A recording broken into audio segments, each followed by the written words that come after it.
Know where I left. There Ask it is. Siri. Hey Siri, where's the goddamn air horn? So, top story today, November 11th, 2022, is Siri just said she doesn't know how to respond to that. And FTX files for bankruptcy in the United States, and Sam resigns as CEO. So I'm gonna, but based on just reading the article, what it said. Okay, the couple of key points, because I've actually chaired some bankruptcy committees. I haven't done it in years, but I've done some of these corporate restructurings. Um, where you file matters. It's interesting. He filed in the United States. Apparently, he filed. Some of his related companies. And so sometimes you can actually file a foreign company now in the United States bankruptcy. There's something also besides Chapter 11, which is typically the bankruptcy chapter of the bankruptcy code that are most U.S. corporate bankruptcies. Since 2005, there's been something called Chapter 15 to do with what they call cross-border bankruptcies. Like you have related companies that are domiciled outside the United States, but there's no mention of a Chapter 15 or Chapter 11 specifically in the article. It just says bankruptcy. I'm assuming that the American one is in Chapter 11. Um, and the other thing that's very interesting is, there's a lot of stories about. I always forget how to pronounce it, but his other company, what's it called, Alameda or whatever it Mhm. is, that apparently there were loans between that company and FTX. I think he filed for that one bankruptcy. According to the article, I think that one filed for bankruptcy as well. Um, And so it says Chapter 11 bankruptcy in the Oh, it article does say itself. Chapter 11 in the article. I Yes, didn't see that. yes, Okay. yes, yes. But if he was actually operating this thing out of Bermuda. So I am going to be interested whether he's got entities that are really involved in this that are not part of the bankruptcy. That's going to be interesting because he's got. I mean, he did have something in Bermuda, and Cheryl, didn't he have something in Singapore as well, or not? But Hong Kong I was where think he was that's probably before just that. a Hong branch. Kong, yeah. Okay. So yeah, so It's Hong Kong, I think. this is gonna get complicated, um, because and he kept trying to distinguish. It was interesting how many statements he's made in the last 3 days, trying to distinguish the American operations from the foreign ones, trying to make the American operations sound healthier, than the foreign ones. So, and that's really all I wanted to point out is the importance of which courts do you file in for these things. For now, we'll see. Also, by the way, the next step is they've got to appoint creditors committees. There'll be a bankruptcy trustee appointed, and we'll see who's on the. I'd like to see if Sequoia ends up. Sequoia is a big investor, Yeah. right? So I'd like to see if Sequoia ends up on one of if they want to be on a bankruptcy committee as a creditors committee. Yeah. There's a couple of things I noticed about that. There are about three or four entities, like Australia being one of them. They're not included in this bankruptcy filing. And the other thing is that I noticed that there was an article about this 10 people living in the same apartment in the Bahamas. And supposedly these 10 people are the inner circle for FTX. And they were, at some point, paired up romantically, including the Alameda CEO, Caroline, and SBF and some other people. And these people were either MIT friends or former trading company colleagues. They all knew each other, and they were supposed to be the inner circle. Supposedly, there was some conflict interest in terms of how they dated each other and various Well, different. right now yeah, but that's not the big issue. Whether they're screwing each other, the big issue is that he's got this other entity, okay, which is not FTX, that has loans to FTX maybe money going back and forth both ways. So that's the bigger issue, okay, as opposed to the personal relationships of these people. Hey, Tyler, there are many related Yeah, articles. You want to I read was just them? about to say It's that. quite a Thank you, long Cheryl. list.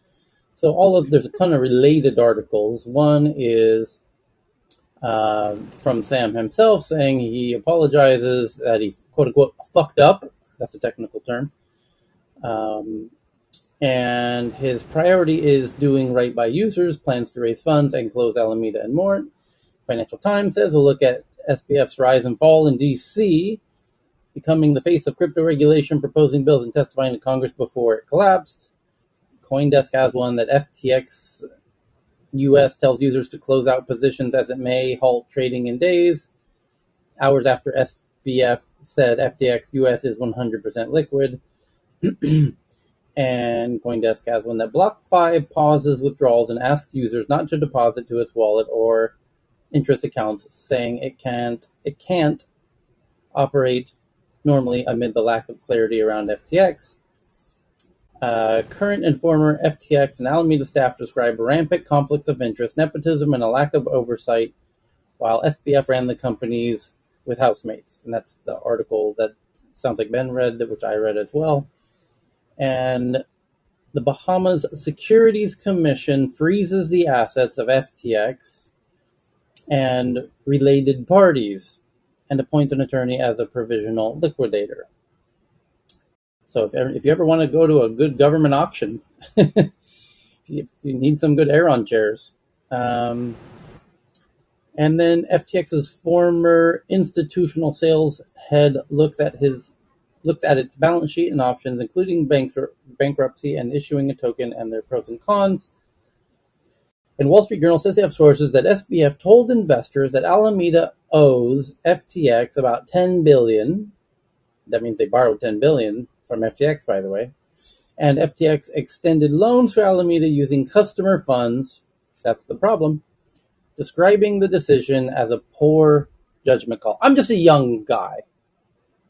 I'm fallible. I'm just human. I'm just a human who would loan $10 billion between my companies. Call me naive.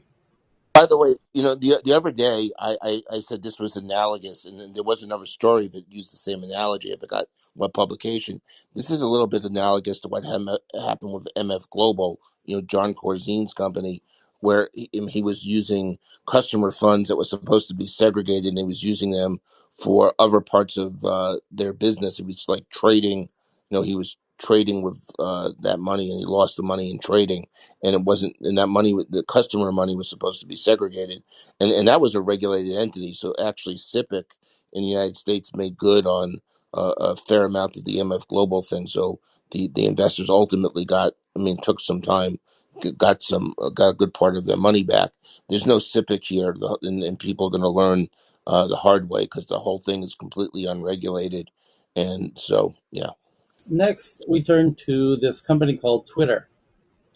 And The Verge has a piece that says Twitter reactivates its gray official badge for select high-profile accounts after a wave of impersonators bought blue checks.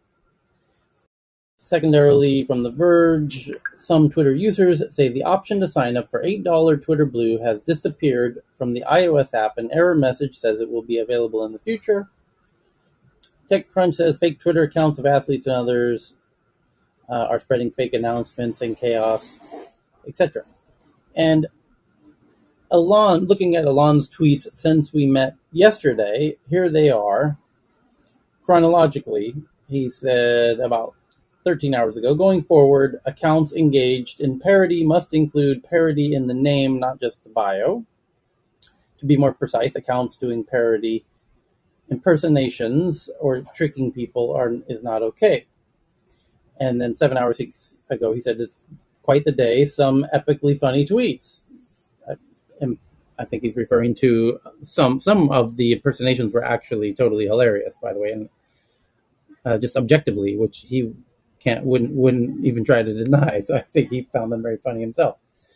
But they're impersonating, and they'll be locked down, and it's very short lived. And the point that those people are trying to make will kind of backfire on them when those are all muted in the next 48 hours. And they paid the $8, so he gets the last laugh. Usage of Twitter, and then here is also since we met last time. Usage of Twitter continues to rise. One thing is for sure, it isn't boring. Hit all-time high of active users today. Totally debunking the main narrative that the journalists are trying to paint, which is that Twitter is imploding. And even saying that the traffic's going down and whatever. And then my buddy Jason even showed the actual graphs of Twitter monthly daily active users, which are going up rather nicely. And so there we go. He also did a bunch of replies to people. One person said the $8 subscription is a wild success for Twitter, going by the huge number of check marks and notifications that they're noticing. And he says needs some tweaks, but overall going pretty well. And one person said super followers are now subscribers. Twitter had previously created this new feature called super followers that was paid access to exclusive content, and now it's just called subscribers, which makes more sense if you ask me. And Elon says agreed, it was a nice change of name. And what else was comment wise? He says 2020. There was one exchange between him and Mark Cuban, right? Yeah. Did you know? Between Elon Musk and Mark Uh-huh. Cuban. I think Mark Cuban apparently has a worse of user experience after he implemented the verified account, the so-called verified account. But Elon Musk say his is okay, but Mark Cuban say it's because Elon don't follow many people. He only follow I think around 150, right? Whereas if you get someone who follow 2,000 and above, the experience is actually not that good. You need to mute a lot of so-called verified user, which are just paid user, like useless paid user.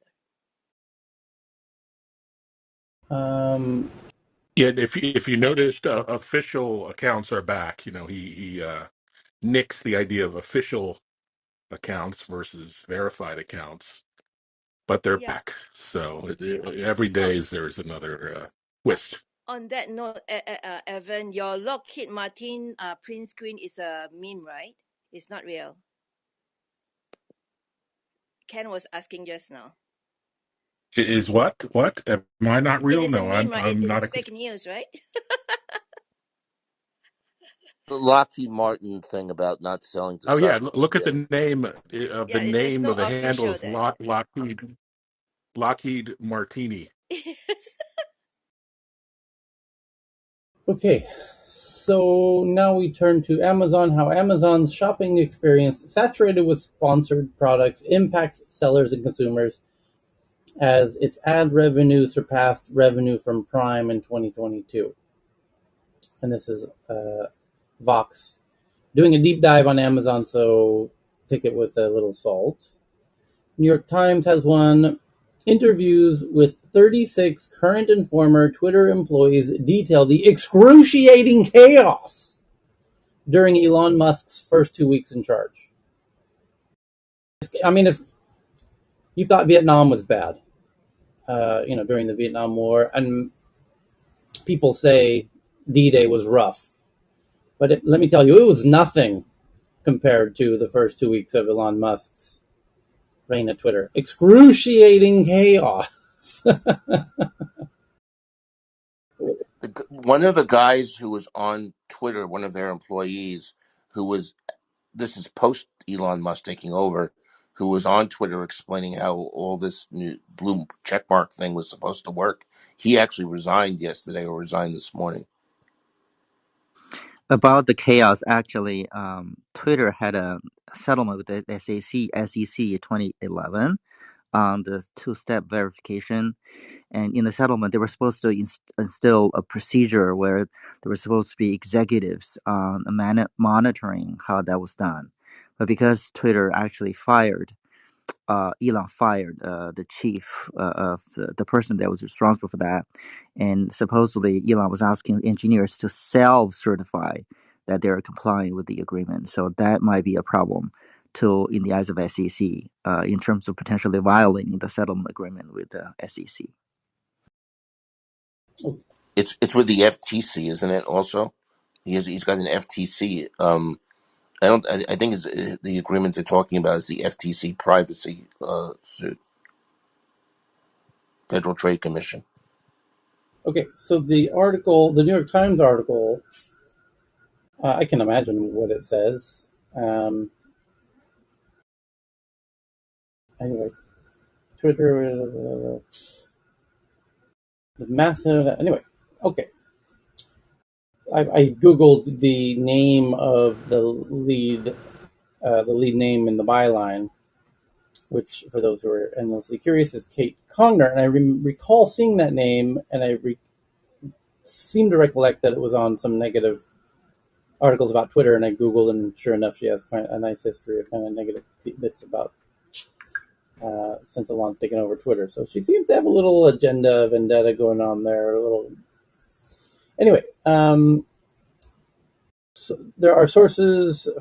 The information says they have sources that at an all-hands meeting, Elon Musk told staff that Twitter may have a net negative cash flow of billions of dollars in 2023, and bankruptcy is not out of the question. And Could you imagine? Can you imagine that you're one of the banks that just lent him money, or one of the or one of the people who actually who did buy some of the bonds that they just issued, and you get a statement like that? Why would you say that, Ken? it's a great Like, question. what would the agenda be for saying that, beyond just like Elon's usual thinking off the I cuff? have a theory. Because he's saying it to Twitter team members at an all-hands meeting. And yesterday he said, no more remote working. And today he reiterated that by saying, you can either show up at work or your resignation will be, you know, certified or whatever. And then he makes this comment basically in the same 24-hour window that, oh, by the way, we might go bankrupt. I, I think, I mean, the caveat on that is he's obviously aware if they do that, he loses his entire equity. right, So, I mean, I think that's, great point. he's not moving that fast But, in that direction. Yeah. but I think that helps my point, which is he wouldn't have spent $44 billion on something that he thinks will go bankrupt, but he likes the idea of them, the Twitter team members that he's talking to. He's okay with them thinking that it might go bankrupt, and I think and then back to the point of Cheryl just mentioning, or somebody just mentioning, one of the executives resigning. I think that is perhaps the intended effect, which is cutting out the weak, use whatever metaphor or analogy you want to use, Weakest link, getting rid cutting of the your weakest It link. has the opposite Uh, effect. I mean, that has the effect of, anyone who's in the top 10% is going to find a better deal. I mean, I'd start sharpening up my resume and looking for another job if I were a high performer at Twitter. So I don't understand that. So his style of management is to instill fear. yeah, it's consistent He, with how he runs he does companies. need to cut that. He does need to cut the payroll tremendously in order to service the debt. That part is actually true if you look at the numbers. I mean, there's no way for them to service the debt with the cost structure that existed before he got Right, there. and let me, if I know this seems like an academic question, but when people resign, they're not entitled to severance necessarily. Yes. On accord. So it wouldn't surprise me that after doing a major round of layoffs, as they just did, and it wasn't, and they would still like to, the people who don't really want to be on the bus to get off the bus, you kind of got to give them some convincing to give up their seats. And I suspect that might be part of. This is just crazy. I mean, when you do a cut, you want to keep the people that are left. Because there's some notion of you've cut the lower 50% of performers, so you want to encourage the people who stay to stay, not encourage more to leave. So I don't get it. I think they want to encourage the people who aren't really excited about being there to leave, which yeah. is more than the people People, they fired. people who are not truly aligned with his vision and can't stand those harsh working conditions, plus the uh, future of instability, not knowing what's going to happen. People who can't handle that kind of pressure, they can leave, and then he would acquire new talent. That the talent that just goes in, work under pressure, work long hours, on the drop of a hat, change shifts directions and do as they're told. His typical crew. There was a great article in MIT, the magazine, about how this is a downward spiral in terms of the systems engineering, the software engineering, because things creak into the system, bugs, instability, code challenges, and once you don't have a team that can manage that code base, it's sort of almost like a downward spiral. The problems get worse, the team gets more stressed, then the problems get worse. So this is not a good way, just from a software engineering standpoint, like to manage Twitter. You're going to see a lot of bugs and fail whales and all kinds of challenges with the platform over the next few months. Yeah. Hold on one second. If so, let me get to the next article real fast. It's that Twitter, if Cheryl can pin it, Twitter employees are concerned by the rapid rollout of features without the security reviews required by the FTC's consent decree reached with Twitter in May. So if Cheryl can pin that, and if you could discuss it, I'll be back in 2 minutes. What time do you think? Yeah, it's pinned. Yeah, so some of those executives, I think that FTC consent decree, from what I read about, requires a number of senior Okay, I'll executives meet to you here. sign off on compliance with it, and a lot of them didn't want to sign off because they What didn't believe the they could downside be to in card is compliance it's given the way that he's 4.5% going about card fee things. per card. So even in Yeah. terms of what Tyler said about not paying severance, if those people resign Okay. because of that, their lawyers are going to argue that's an effective termination, constructive termination, because they were going to be asked to perjure themselves and violate an FTC consent decree, and they're going to ask for their full contracts. I mean, they may have to litigate it, but they're going to ask for it. Mhm.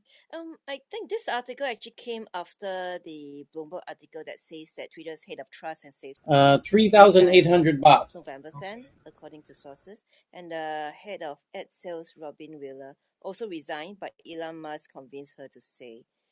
Yeah, So so the guy who's I mentioned in that article, yeah, Joel Roth, was the guy I yeah, mentioned the other day. He was yeah, very visible on Twitter, exactly. explaining the check mark thing just the other day, Yeah, and all of a sudden, he's gone. So he had If pay by obviously credit a card, how tremendous you want to pay by cash? 24-hour You can turnaround pay in by his Bitcoin, thinking. cash, Well, he seemed like, TransferWise, of bank course, he card. was a big cheerleader for what they were doing Uh, 48 hours ago, and was the public face of what they were doing, and now he's gone. yeah. There's a Well, but possibility here that you maybe can maybe he try does not to. agree with the We'll way that they contact roll out the Airbnb and it, find new out. features There, because it will get him Airbnb into does have a trouble way to send because he's money the to one each in well, other, charge. just like any here's what financial I app think. that allows I people to think send money that to each other. sometimes people I don't know leave if that's true because after they were part a of a cancellation, but culture we'll find that out they tomorrow know to is follow them going and to know, man, change. And I'm it on the middle either of doesn't, a conference call, consort but with their values or a conference whatever. call to call Airbnb and And ask I them to also talk think that to. Elon knows a lot has to change. Now, I don't know if he knows shit about trust and safety, but Sure. I am willing to say that I've seen people come in and take over companies and be defeated by 10:30. the old culture, I'll be which basically Yep, I'll be here. sabotaged them. So it's very possible that something else he did made Elon think that he maybe didn't fit in. Could leave here 1 hour Like before. we Yeah. like to say, he wasn't a cultural fit. Because the old culture was first do no harm. No. So if No. you read the right under the headline, I mean, what it says, this is what I'm Sure. saying. It says Joe Uh-huh. Roth had become the public face of Twitter's efforts to reassure users and advertisers the service would not become a free for all. So there was this short window where he was buying into Elon's changes as they Mm-hmm. stood 48 hours ago. The problem, Elon changes it every 24 hours, right? And so now, that's what I'm saying. This is not a guy who, was out on the day Elon took over, like the CEO. This was a guy who supposedly was staying, and he was the public face of the new Twitter, and now he's gone. Well, maybe his wife told him, you don't need this shit. You never know what's happening behind the scenes. And we make these assumptions about what's going on, and we really don't know. And inside inside companies, there's lots of other things. I mean, maybe it's because he was the trust and safety officer and he was worried about his reputation, Yes, but exactly. maybe it was because it was a job he never liked in the first place. And maybe somebody offered him another job in the 2 days, you know? I mean, there's so much we don't know. And we keep jumping to these conclusions, and the reporting gets ahead of everything. Like everyone said, Robin Wheeler was out. And today, she tweeted she's still there. So who knows? Nicholas, It's welcome all back. happening too fast, and And we have to stop drawing conclusions and let it play out. I'm just staying there and tweeting and talking to my friends and just acting like nothing happened. Let them run it. Mm-hmm. By the there's way, a email. who's going to be the Arizona governor? Do you know yet? No, and today, you know, I watched a really wonderful press conference that the elections department held last night because everybody was bitching. First, they said election integrity, election integrity. So our legislature passed 1 million bills, and every one of those laws slowed down the counting of the ballots somewhat. So, so now yes, it always took a long time, but it takes a long time to count the ballots. And now everyone's complaining that it takes a long time to count the ballots. So the elections department said early next week because they still have 300,000 ballots. Okay. Did you hear the end of what I said? Yeah. Your mic sounds great today, by the way. Yeah, I heard it. Yeah. Okay, so next topic is Thomson Reuters plans to acquire tax automation software company for $500 million in cash. Moscow-based Kaspersky, which is a cybersecurity company, plans to shut down Kaspersky Secure Connection VPN in Russia, starting with the free version this week. SoftBank reports 7.3 billion loss for Vision Fund 2 in the past 3 months, down from 16.6 billion loss in Q1. Netflix announces that its first ever live global streaming event will be a comedy special from Chris Rock in early 2023. Japan plans to invest up to 500 million in new semiconductor company led by Japanese firms. Amazon unveils new Prime Air delivery drone MK30, claiming it is 25% quieter and can handle high temperatures and light rain, due to come into service in 2024. Substack announces writer bestseller badges based on number of paid subscribers. So they get a purple badge if they have more than 10,000 subscribers, orange for thousands, and white for hundreds. Amazon unveils Sparrow, a robotic arm using AI to move items of various shapes and sizes for packaging, saying it identifies 60% of Amazon's product inventory. Union say what? I'm sorry. Did you say union? Funny you should say that because the name of the new robot, meet the new robot. His name is Union. We call him Union. That would be By the way, Tyler, the that would be information just that would be oh, the best move ever. Call this robot Union, Amazon Union. It's the robot that can do everything in the goddamn factory. Go ahead, Ken. so Tyler, the information just published something in the last few minutes. It just hit my thing because when you were gone, I think maybe it was Evan or somebody mentioned that when you do these kind of cuts that Twitter's doing, typically you try very hard to retain the remaining people so you can function. And so they ran an article that all these other companies that we're hearing about with cutbacks from Snap to Coinbase to Robinhood, and Robinhood in particular, to the people that managed to survive the layoffs. They're giving them bonuses. They're giving them extra stock, particularly Robinhood, because their stock's been decimated. So they're giving them, now I would probably extra stock, or if I give restricted stock, or by giving them lower priced options in order to retain who they have, because they don't want an exodus out the door of the remaining people. So it's a little bit different than what's going on at Twitter. Twitter has nothing to give. You could always create a phantom stock plan, but it takes time. You, Free blue check marks. but it takes time. You just can't initiate it that quick.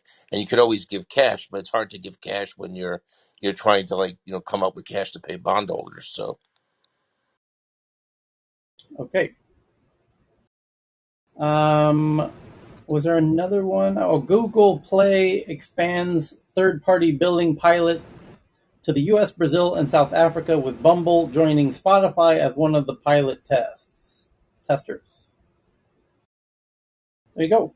Those are the big boring tweets for today. Did we miss any? Or the big headlines.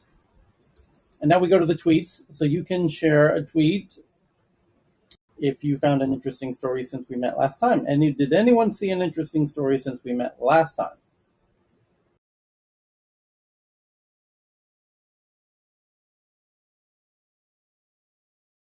Okay. So now, The news is all about Twitter. You can't find anything else. the Thomas Tong I'm sure things are happening, but the media does what it does. It flocks to the same story. FTX files for Chapter 11. We covered that. Thank you, Thomas. Evan found one.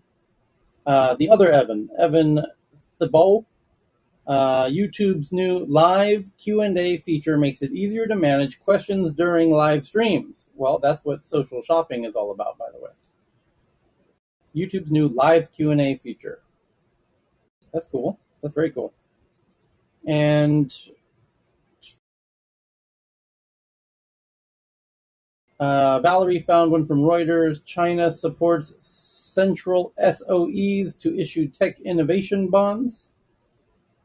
State-owned enterprises, SOEs. China's securities regulator on Friday said it will support bond issuance by central state-owned enterprises to fund tech innovation. There you go. State-owned tech innovation. That's how you do it. Communist tech.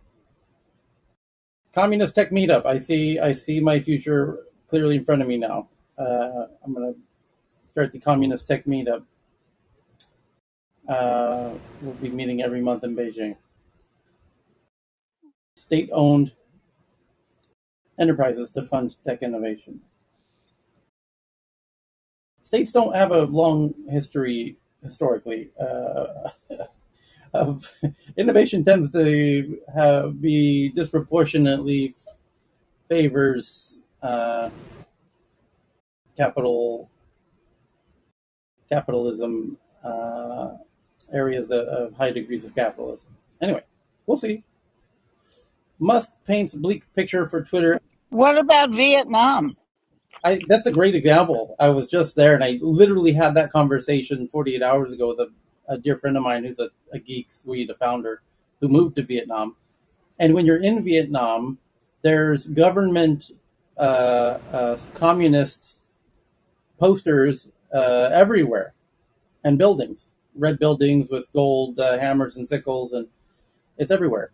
And yet, it's like the most vibrant um, capitalistic environment I've ever seen. It's Yeah, well, I'm glad it's still like that. I was there 10 years ago and it was like that. And I was like, where's the disconnect? yeah, it's a really bizarre disconnect, isn't it? Yeah. So, economic picture Probably, ahead is probably dire. the disconnect is who owns it. Yeah, yeah. I mean, by the way, the same Swedish entrepreneur friend that I'm referring to is now hesitant to return to Vietnam because of how harsh the lockdowns were during COVID, and quite sobering tales I've heard. There's a ton of expats who left China because of the lockdowns. Yeah, Loads of them. Nicholas, I think your volume is a bit low. yeah. Amazon is subjecting Alexa to a performance review, like it's a human. That's some clever headline from the PR department over there in Amazon. Amazon might be changing how it thinks about Alexa. That's just clever. Somebody got back from vacation, had a clever idea, and brought it into the PR meeting and said, "What if we told all of our journalist friends we're going to give Alexa a performance review?" Clever, very clever. And VR. Well, apparently they're losing. They're losing. They claim they're losing money on Alexa. That's why. Well, I think they would call it investing. I'm sure. Because they're head to head with Google, this other startup called Google, and this tiny little I know, but broadband.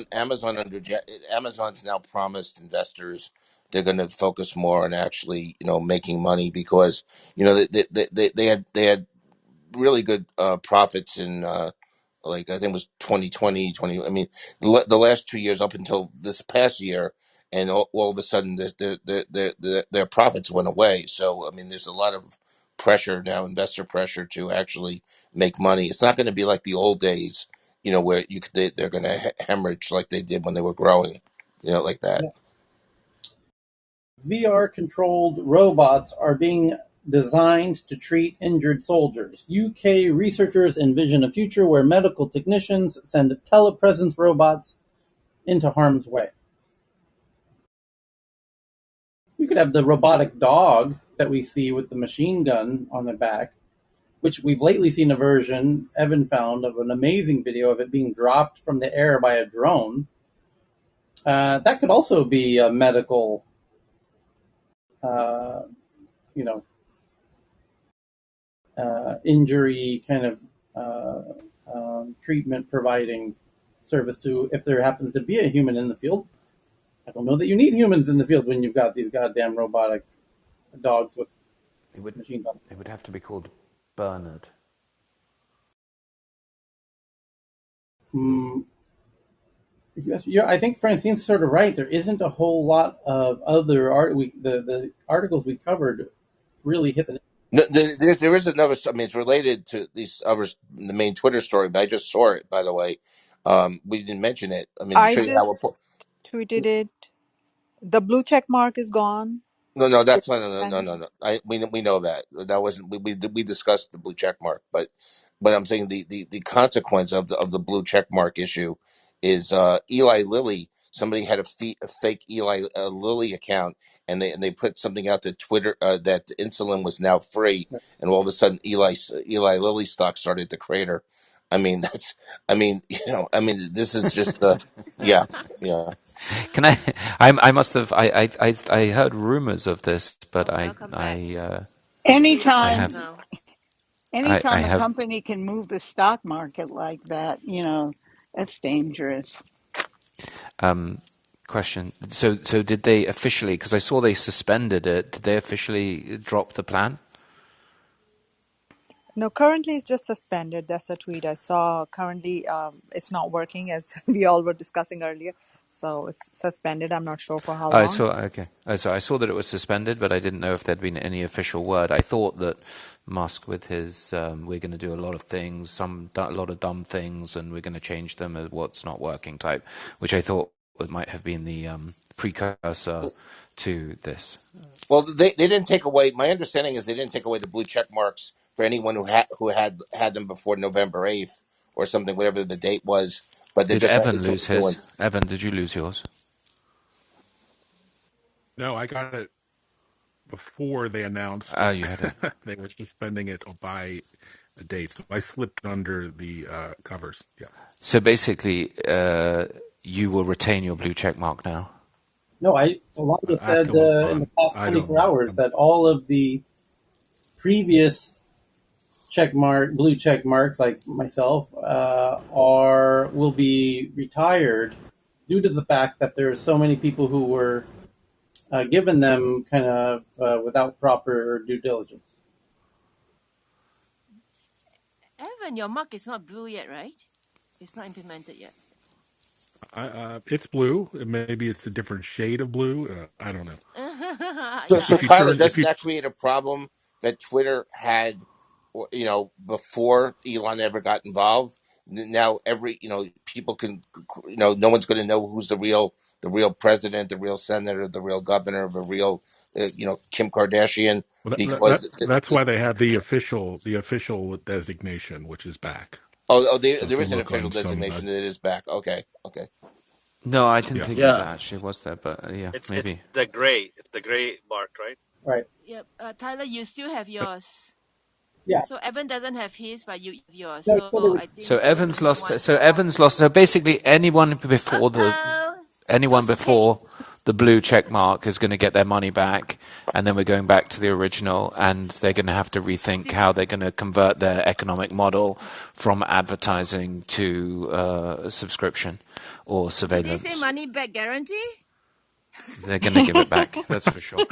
yeah. Nicholas, I was just thinking, I'm literally confused. Like, this is like the value or even the knowledge of the blue check mark is just terrible. Like, I don't know how they're gonna come back from this. It's a disaster. It feels like they really need to Well, just sort it it out. But it puts Elon a just pulled the giant rug. it puts a giant hole in his plans to monetize through the KYC vector that Apple provides.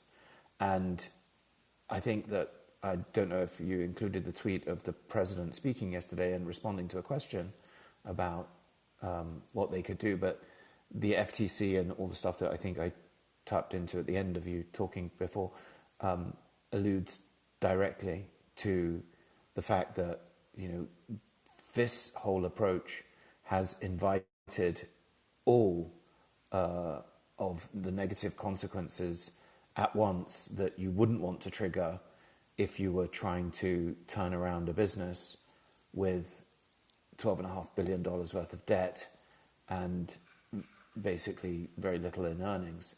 So it's remarkable. Okay. So the next, Tyler, yeah, I can I have a comment on the question. medical robot? Can I have a question first regarding this thing? Tyler, is it very common that in the US they just implementing without testing or thinking further? it's very common. Because at least in Japan, they definitely do a lot of robust testing before they implement anything. That's the reason why I think the culture is so different. I'm usually, yeah. I mean, how can they expect to ask people to pay when it's not even tested yet? Right. Well, for example, I'll give you a really concrete example in this case that Elon made a very brief comment that the $8 new blue check mark. What are we calling that? Twitter verified, or what is it called? Twitter Blue? Twitter Blue. Thank you. That it currently does not verify your identity in any shape, way, or form. It's purely just a financial speed bump to preventing bots. So now you'll go. Like a token. I'm sorry. Like a token for nothing. No, it has nothing to do with tokens. Don't introduce that concept. No, not blockchain token, but it's just a Right. mark That for. confuses more people than it helps. So don't even use that word. So Okay. the the minor speed bump might actually reduce a fair amount of bots where especially in instances where the bot creator has to do a quick calculus to figure out, am I willing to pay $8 a month for this bot? Is it worth it? Because the way that bots work is in aggregate, in deploying hundreds or thousands of them, and it's in their aggregate use that they're valuable. So is it worth to pay $800 or $8,000 a month to have my bot army? And that's Yeah, hold on. I haven't really made the point I want to make yet, which is that's step A. That's the point where we're at the moment, and that's.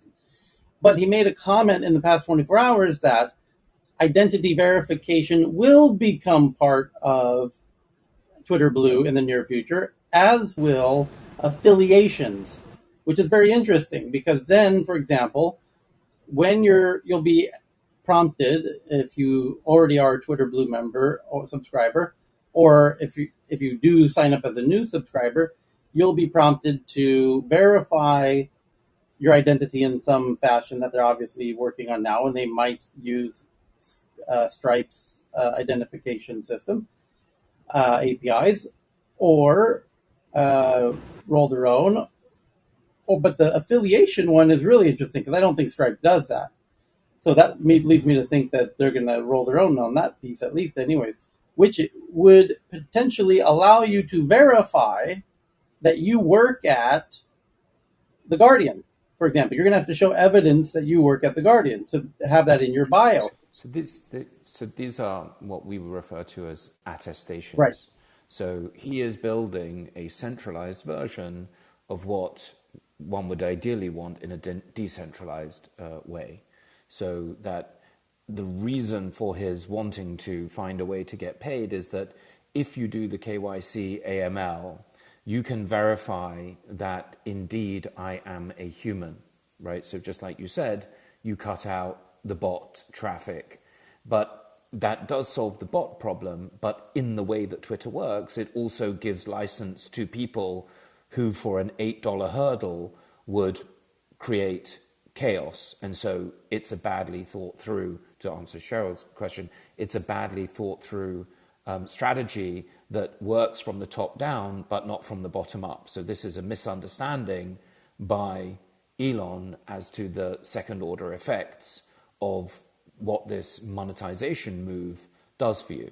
But the monetization move leads you, because once you know that there's a human and you can create an attestation of that, you can then tie other information to that human, which is the graph that Apple and Google own currently. So that's always been his attack vector, and he understands that because of his background in the payments world. So whether that KYC and AML comes from Stripe or whether it comes from Square through the back end, that is what they are attempting to do. It's expensive if you have to pay for that yourself, because onboarding a customer and checking their passport and their driving license and that type of information is a relatively costly customer acquisition process.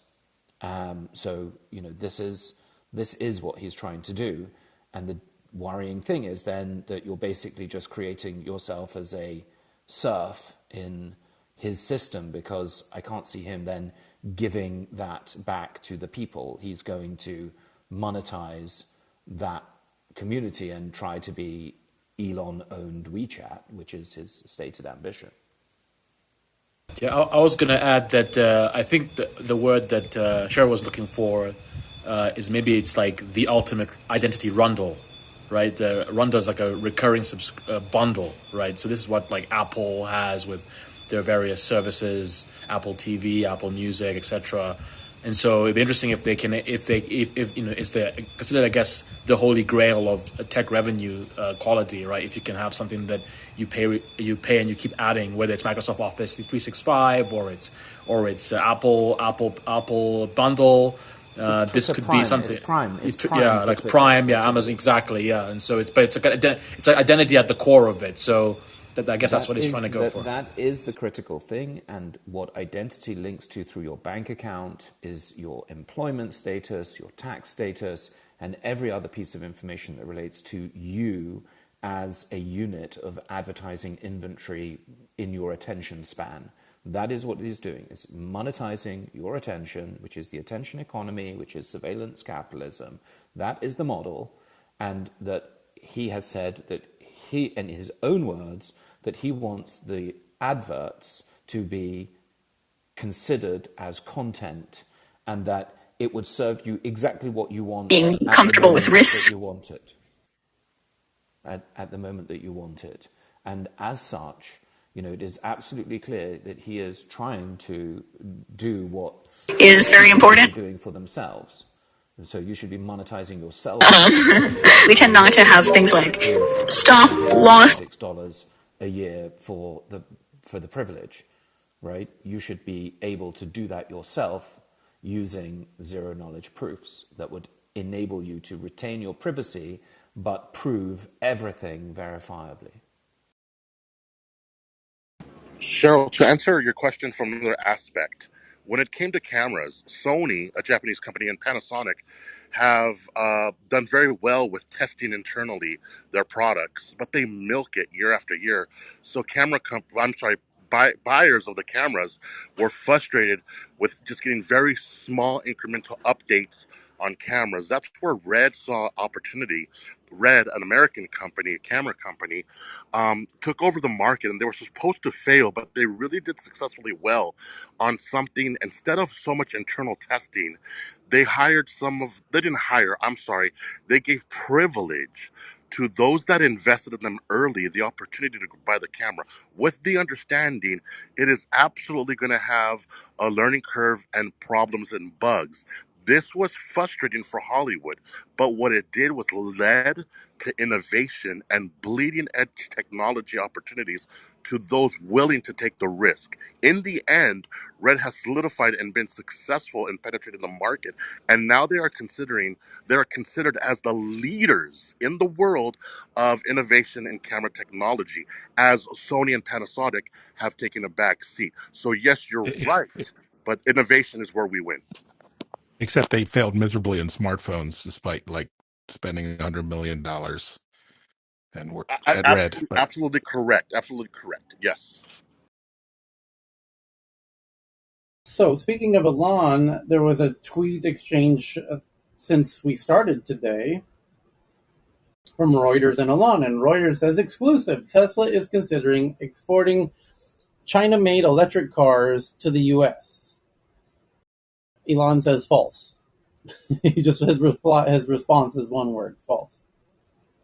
Interesting. Reuters exclusive being called out false by the CEO of the company. Yeah, I suspect the export One of them is tariffs. lying.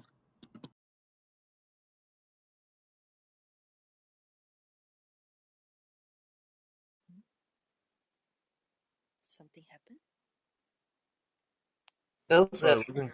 I wasn't sure if he was still I'm speaking reading, or not. My reading apologies. the Reuters article right now. It says Tesla is considering exporting Chinese-made Teslas to the U.S. Two people with knowledge of the planning told Reuters.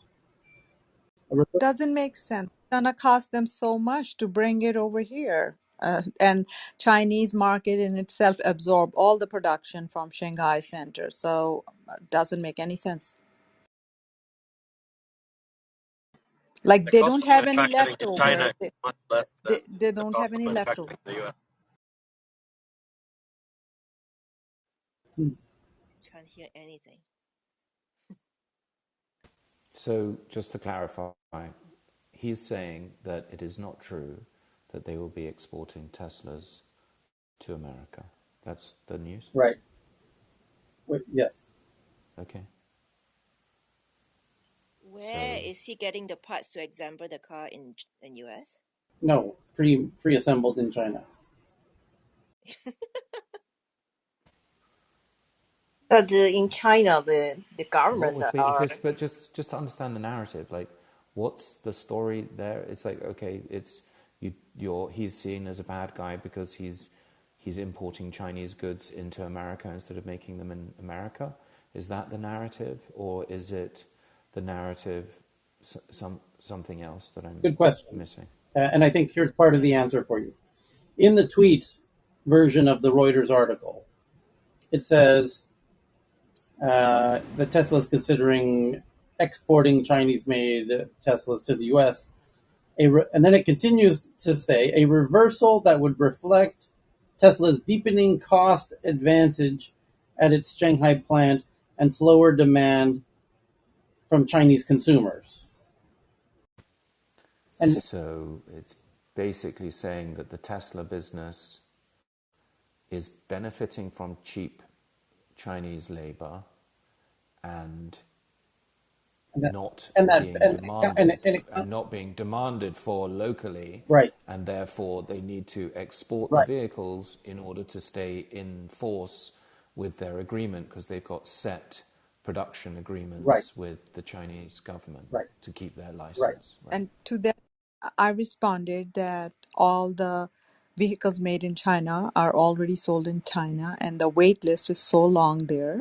So the remark about lower demand is false. Also, the price of exporting or importing from China would be huge, and it doesn't make any sense. So both these claims are not making any sense. So, Aram, just to, I'm not doubting you, but I just wonder, what is the source that you have that they're oversubscribed in China, given that there is a credit crunch of sorts happening in China and the real estate market and everything else that we're given to think?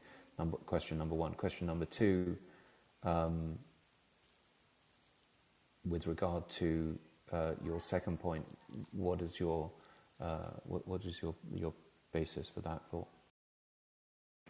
Okay, so if you follow Tesla's number for each quarter in different regions, and how are those numbers faring in terms of how many cars are sold in each region, how many are built in each region, and if you've been following those each quarter, you will know. Those numbers are published on the Tesla's website. Those numbers are always kind of discussed in each quarter's quarterly report. So that's the basis of my knowledge. Plus, the second part, I think I would say anything that you would import from China, building over there locally and import over here would have an additional cost. And what is the need for doing that Is to is that is the additional cost? is the additional cost? So again, I'm not doubting you. Just clarifying, the additional cost of shipping takes account of the fact that there's been a plunge in the costs of moving goods from China, as far as I understand it. So, the cost benefit analysis is so the information in the shareholders report that is presented by Tesla is that all the cars are spoken for in the local market, and that it is economically not viable to export them from China and undercut the US price. That's what is evident from the annual report. Okay, Nicholas, this news came out right now that Chinese cars are being imported and China's demand has slowed down. What is the basis for that remark? That's what I'm asking. Right. So I'm just confirming that what you're saying is that him saying that that's false is coherent with their information about the cost of shipping and the cost of and the subscription of the product in their market. So who is saying this? Why are they saying this? I don't know who's saying it. Reuters is publishing this. I don't know who told Reuters. Why is Reuters publishing Yeah, this? that's the question. That's the question, Tyler. Why is someone saying this? Who is saying this? Reuters or the You means like why is Reuters spreading misinformation? Yes, there must be an agenda. But it's obvious in the future Tesla will have a harder and harder time in China because first of all, the Chinese government are trying to bring in their own EV industries and supply chain or manufactured by local companies. The four biggest EV companies like Xiaopeng, XPeng, and NIO, and BYD, and the other one is Li Auto. These four companies are gonna be the biggest EV companies in the China. And secondly, the chip wars between the U.S. and the China.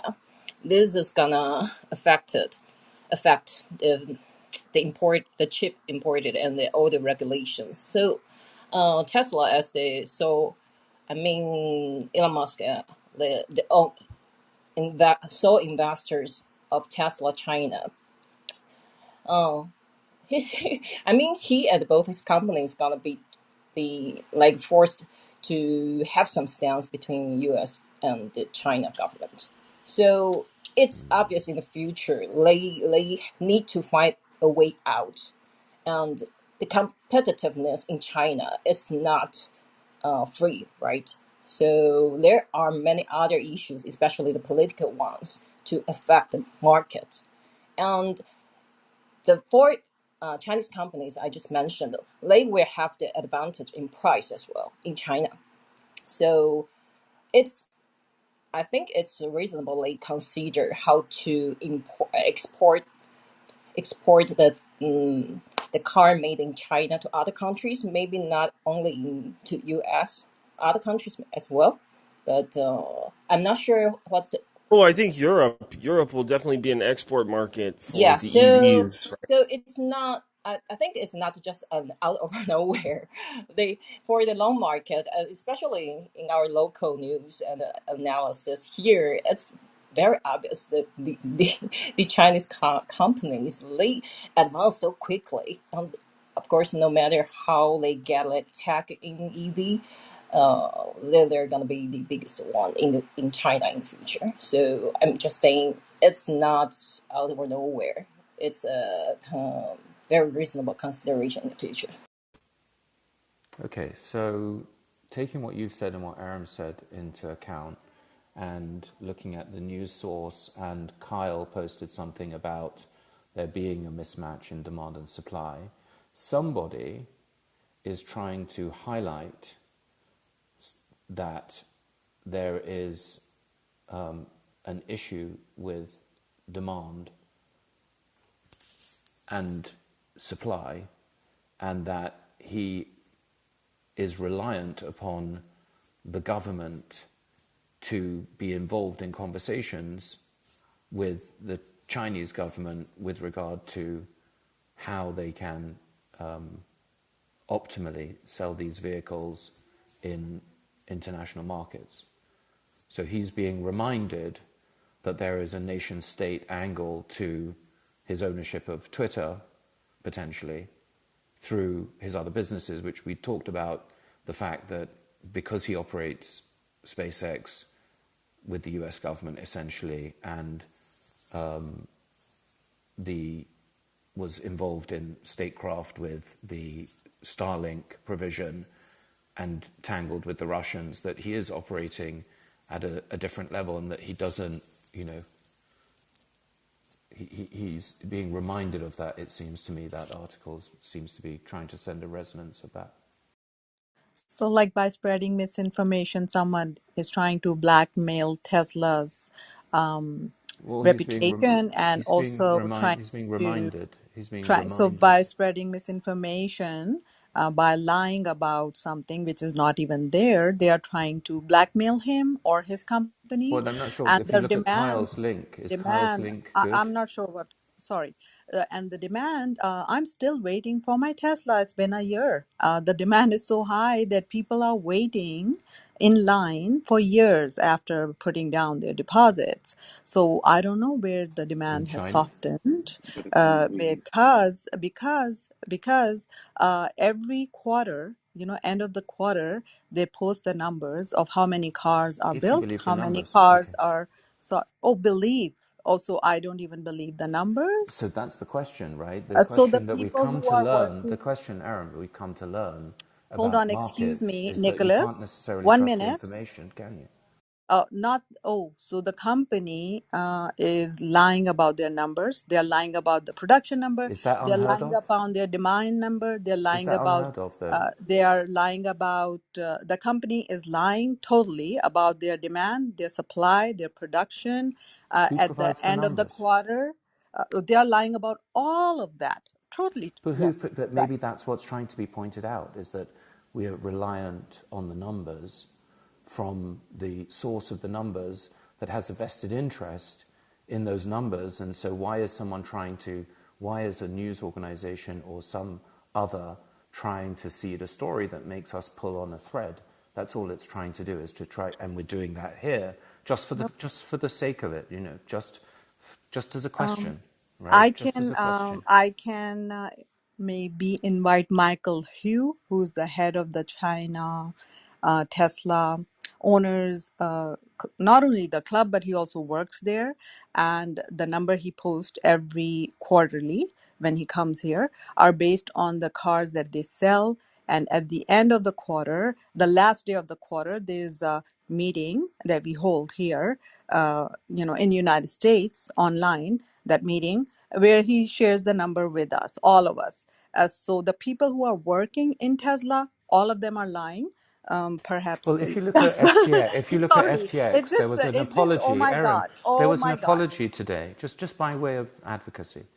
There was an apology today by the VIP team at FTX, who did not know, they said in their apology, that they were trading insolvent and they were selling products to their customers up until the very last. So all I'm saying is, we take their word for everything in the non-self-evident world, right?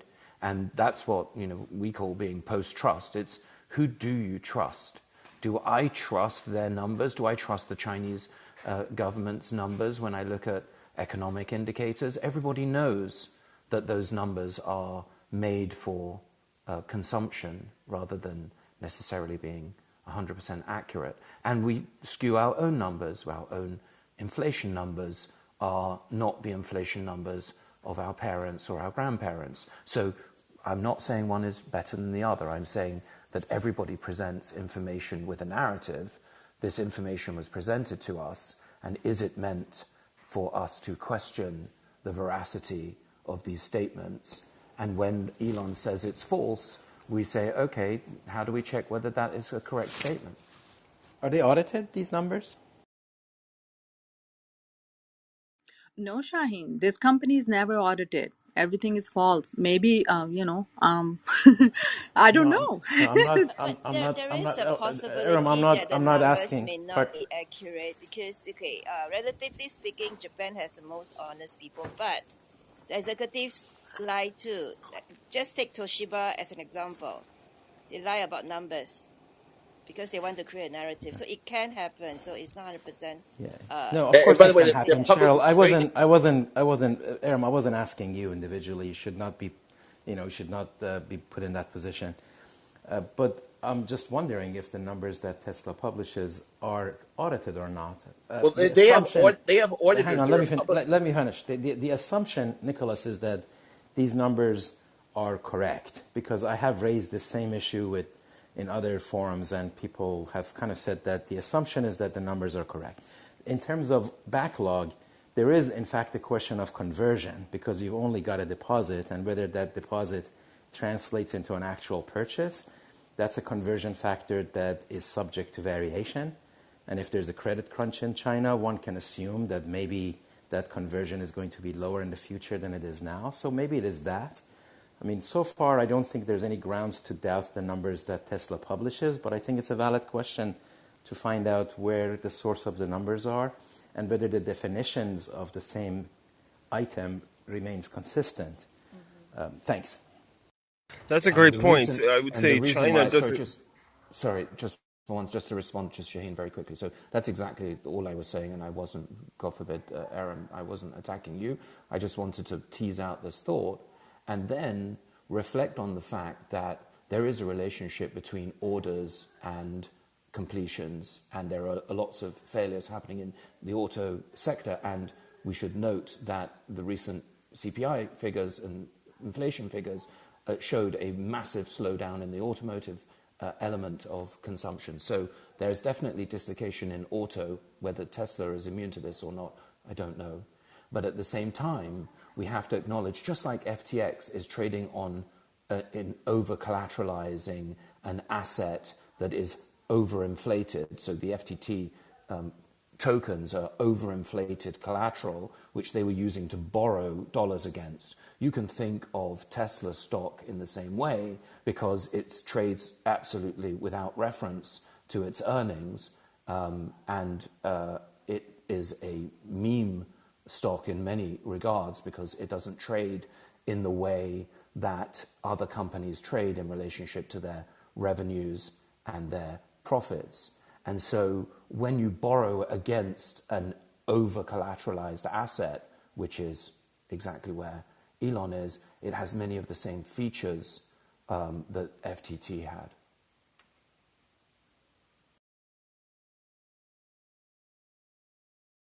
Okay. Anyone else with the headline that since we met last time? Apple is apparently reported to begin mass production of their AR VR headset starting in March. I just retweeted that.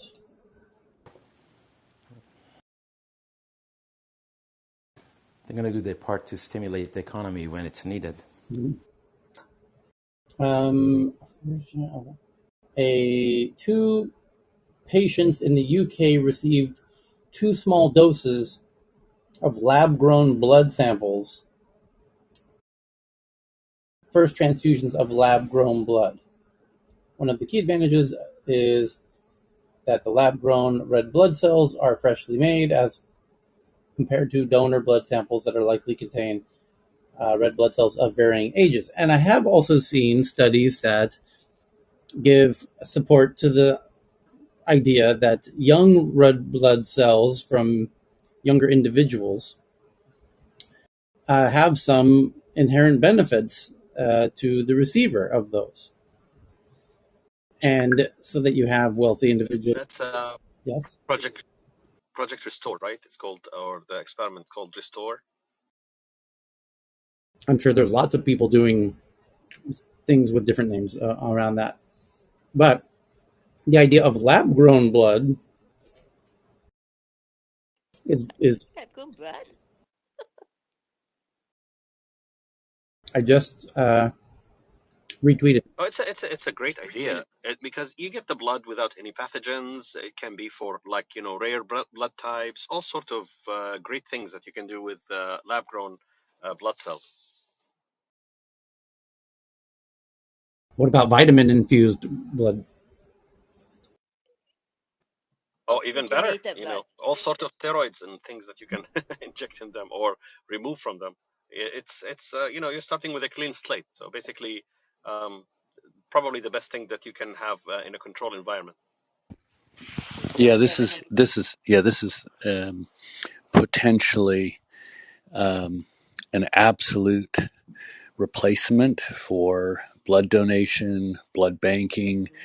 Think of it as having a catalog of on-demand blood types and blood products that could emerge. This has been a long time in coming, and it's still a long way to go. But the virtue is that you can know with certainty what the specific genetics are that you're exposing someone to avoid transfusion reactions, which can be fatal, which can be, in some cases, unpredicted. And the problems with blood supply around the world are frequent and sometimes quite severe. And so being able to do it on demand with a catalog through local production is the end game here. And the advantage of this over what's been tried in the past with artificial substitutes for blood cells is that red blood cells have evolved over millions of years into an extraordinary capacity to carry oxygen at high quantity and release it right where it's needed in a cell that's able to it's what's called a biconcave disc, looks like a donut except there's no complete hole. And what that allows it to do is have a very high surface area to volume ratio, so that when it gets down to a very, very small capillary, the red blood cell can deform in such a way that it can sneak through really tight channels and get to the most remote um, tissues in the body. And so this ultimately is likely to displace the research on artificial substitutes for blood cells, blood donations, blood banking. And so, as soon as it's possible to scale this locally, um, and be able to uh, understand that someone needs to have it quickly, you can have a small, relatively small bank and just replenish it on demand. So this is potentially a huge breakthrough in transfusion technology, and it leads the way for many other types of transfusions that have been done for many years, including platelets and white blood cells of various types. So I think the significance of this is pretty profound. You can add to that all sorts of blood-related issues, like people who have like sickle cell or any other issues. Now they have supply, whenever they need it. That's number one. Number two, you don't really need to have a big catalog of things. You just have like the most rare blood type, lab grown that, like O negative or something, and that's it. You've got blood that will serve just about everybody in the population, even the ones with rare blood types, and you'll never have a shortage anymore. That's it. Shortage in blood will become something of the past that you don't have to deal with in the future. So yeah, potential is amazing with something like this. Okay, well, let's end it on that cheerful note and have a wonderful weekend. Happy Friday. We'll see you all back. Yay!